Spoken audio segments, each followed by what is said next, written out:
Hello, नमस्कार मंडळी, कशी आहेत सगळे? तर आज मम्मीला बरं नव्हतं म्हणून मी एक साधारणशी जळगाव फेमस खिचडी करून घेतली.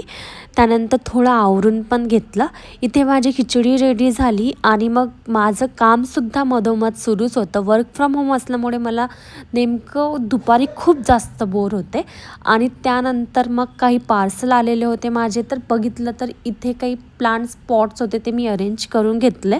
मग जेवण करून घेतलं. मम्मीने ऑलरेडी भाजीपोळी सकाळी बनवली होती आणि जेवणानंतर मग लगेच मला थोडंसं क्रेविंग झाले गोड खायची, तर केक पण खाऊन घेतला.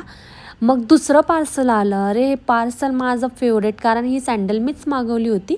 त्यानंतर थोडा नटापटा करून बाहेर गेलो, कारण माझ्या बहिणीचं काम होतं. तिला म्हटलं, मी तुझ्यासोबत बाहेर तर येतो, पण मला काहीतरी खायला घाल. त्यानंतर ती बोलली, ठीक आहे, चल रेडी. त्यानंतर तिने मग मला फ्रेंच फ्राईज आणि सँडविच चारलं आणि मग सगळं खाऊन झाल्यावर आम्ही बाहेर निघलो आणि ही माझं इथे व्हिडिओ काढत बसली बावळट कुठली. माझ्या व्हिडिओजला लाईक करा.